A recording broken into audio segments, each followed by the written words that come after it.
senadores y colombianos, en este preciso instante, mediante mi vocería, y lo mismo vamos a hacer con la vocería del doctor Iván Cepeda en la Cámara de Representantes, el Polo Democrático Alternativo, de manera formal,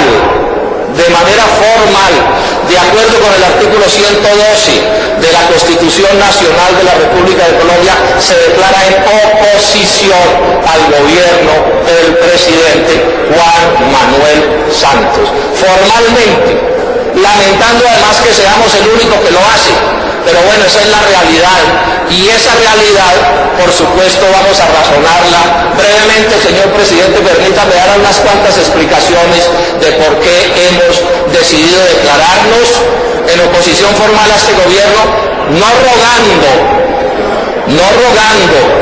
sino exigiendo el derecho de que se nos otorguen las garantías que nos corresponden, garantías que espero empiecen en el día de hoy, porque si ustedes quieren, pues no nos dejan hablar, pero nosotros, pienso, tenemos el derecho de explicarle a los colombianos por qué vamos a estar en oposición al doctor Juan Manuel Santos. Mal empezaríamos si los acuerdos se violan y además se pone en una actitud intemperante para intentar que no hablemos en la noche de hoy. Voy a ser bien breve y por supuesto ustedes, senadores, tendrán el derecho de refutarnos, pero el colmo sería que no nos dejaran ni hablar en la que se supone va a ser la democracia santista. ¿Por qué oposición al gobierno del doctor Juan Manuel Santos? Porque el doctor Juan Manuel Santos ha repetido hasta la saciedad, así ganó las elecciones, que él representa el continuismo del gobierno del presidente Álvaro Uribe. Está registrado en todas partes. Es más, sin el respaldo del presidente Uribe, el doctor Santos nunca hubiera ganado las elecciones, eso lo sabemos todos. Respaldo discutible y no discutible, pero que esa es la realidad que ocurrió. Y como el Polo Democrático Alternativo lleva 8 años explicando por qué no hemos respaldado al gobierno del presidente Uribe, el colmo sería que sí respaldáramos al gobierno del doctor Juan Manuel Santos. En el balance que hace hoy el presidente Uribe, con todo derecho, le quedaron faltando unas cuantas verdades que yo quiero mencionar aquí, porque también es nuestro derecho constitucional y legal comentar los discursos del jefe del Estado. El colmo sería que aquí no puedan hablar si unos cuantos colombianos, si la llamada o la mal llamada democracia colombiana ni siquiera tolera las expresiones verbales de unos cuantos senadores. ¿De qué tipo de democracia estamos hablando? El doctor Álvaro Uribe en el día de hoy silenció varios hechos que yo quiero reseñar, que son los que explican por qué estamos en la oposición a este gobierno. Tenemos el peor desempleo del continente. 70 de cada 100 compatriotas o está en el desempleo abierto o está en la economía del Perusque. Tenemos entre 20 y 30 millones de pobres, entre 8 y 10 millones de indigentes, millones de desplazados, millones de compatriotas que se mueren de enfermedades que la medicina podría curar, y millones también de compatriotas con una educación o sin educación o con educación de pésima calidad, como suele ser la educación privada, particularmente de los pobres. Lo que es casi increíble es que en Colombia se ganen las elecciones ofreciendo continuar con estas realidades a las que me estoy refiriendo. Controvertimos también con ustedes en esta corporación, colegas, hechos escandalosos de favoritismo y de corrupción de la presente administración, que no vale la pena detallar para no hacerme largo, pero recordemos los varios hechos que aquí se ventilaron al respecto. Denunciamos y ratificamos nuestra denuncia en el sentido de que los hechos escandalosos de la parapolítica, que difícilmente tienen antecedentes en cualquier república en el mundo entero, fueron tramitados por el presidente de la República con la consigna del tapen, con la consigna de echarles tierra, inclusive con la lógica de agredir a la Corte Suprema de Justicia, porque esa Corte Suprema de Justicia se atrevió a cumplir con la Constitución y la ley, y todo esto con la coautoría, o con la coautoría, no utilicemos sino esa palabra, del actual presidente electo, el doctor Juan Manuel Santos, y es de estas cosas de las que están hablando que se quiere continuar. Este es un hecho, por supuesto, bochornoso, y son las alturas en que no hemos oído todavía al doctor Santos ni siquiera expresar el menor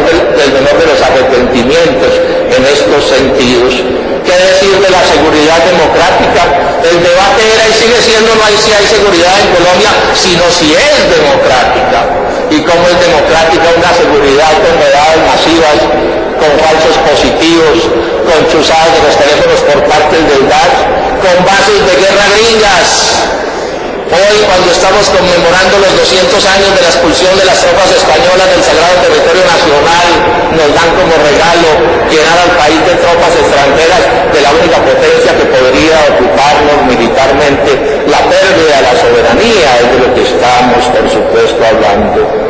También podemos señalar que la política llamada social de la actual administración con la que quiere seguir el doctor Santos no es más que el asistencialismo clientelista, que sin duda a lo que apunta es a ponerle una especie de lombriz a la carnada de las políticas retardatarias que dejan en desempleo y que empobrecen a nuestro pueblo. La persecución al sindicalismo, digan lo que digan, es un hecho tanto ilegal como legal durante la administración del presidente Álvaro Uribe. ¿Y qué decir de la persecución al polo democrático alternativo? ¿No dijo la Fiscalía General de la Nación que en el DAS se había montado una empresa criminal? Una empresa criminal es la frase para perseguir al polo democrático alternativo, para dividirlo, para sindicarnos de corruptos y para vincularnos con organizaciones armadas con las cuales, por supuesto, no tenemos ninguna relación. Y todo esto es con lo que quieren continuar. Estas son las ofertas que ha hecho el presidente electo, el doctor Juan Manuel Santos. Y quiero hacer un reclamo puntual que tiene que ver con el señor vicepresidente. El doctor Angelino Garzón en días pasados dijo que el hecho de que los TLCs estuvieran varados en Estados Unidos y en Europa era un triunfo de los violentos. Senadores y colombianos, quiero repudiar esa afirmación falaz y quiero preguntarle de manera pública al jefe del Estado y a su vicepresidente: quienes nos vamos a seguir oponiendo a este régimen de oprobio somos amigos de los violentos, que nos lo digan de una vez por todas para saber a qué atenernos, pero en nombre de la democracia no se puede seguir cometiendo este tipo de tropelías. Y nos dicen que es el gobierno de la Unidad Nacional. Ya concluyo, señor representante. Nos dicen que es el gobierno de la Unidad Nacional y ya concluyo. Bueno, ahorita entonces comentamos eso. Voy a terminar, señores senadores. Estoy explicando por qué estamos en la oposición y estoy aclarando que la participación en las mesas directivas es el nombre de la oposición, no es el nombre de la coincidencia con el gobierno, como la venimos reclamando. Concluyo entonces diciendo esto: tampoco somos partidarios de la llamada política de unidad nacional, porque la llamada política de unidad nacional, a nuestro juicio, senadores y colombianos, más que representar unidad, lo que representa es una gran manguala, porque si se trata de seguir con las mismas políticas que hemos venido padeciendo, ¿cómo hablar de unidad nacional? Es que la unidad nacional tiene sentido si es la unidad en sus fines, pero ¿cómo invitar a la unidad a los que se mueren de hambre? ¿Cómo invitar a la unidad a quienes están en el desempleo? ¿Cómo invitar a la unidad de los pequeños y medianos empresarios arruinados de mil maneras? ¿Cómo invitar a la unidad nacional si lo que se tiene es un régimen plutocrático de feroz concentración de la riqueza en manos de monopolios y de transnacionales? Nosotros no le jalamos a unidades de mula y jinete, a unidades que a lo que apuntan es a a los tiempos. Senador Robledo, le voy a dar 2 minutos para que termine su intervención. Perdónenme. Permítame, me han interrumpido no sé cuántas veces. Perdónenme, senador, 2 minutos. Entonces estaba diciendo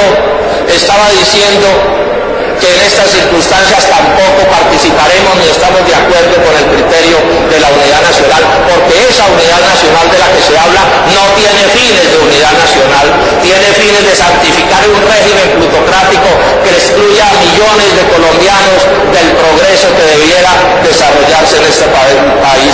En estas circunstancias, entonces, concluyo diciendo: no oponernos, porque estas son nuestras convicciones que ustedes seguramente de manera mayoritaria no comparte. En estas circunstancias no oponernos sería traicionar nuestro pensamiento y por supuesto que eso no lo vamos a hacer, señor presidente. Con estas razones que hemos explicado a lo largo de 8 años, con cifras, datos, análisis, argumentos y razones, es que estamos planteando las razones por las cuales nos oponemos a esta administración de la del presidente Juan Manuel Santos. Yo espero que aquí en el Congreso de la República el polo democrático alternativo Ejecutivo concluya teniendo los derechos que deben tener las fuerzas de la oposición, porque nosotros, repito, somos la única oposición que hay hoy definida al gobierno del doctor Juan Manuel Santos. Muchas gracias, señor presidente. Se cierran las postulaciones, señor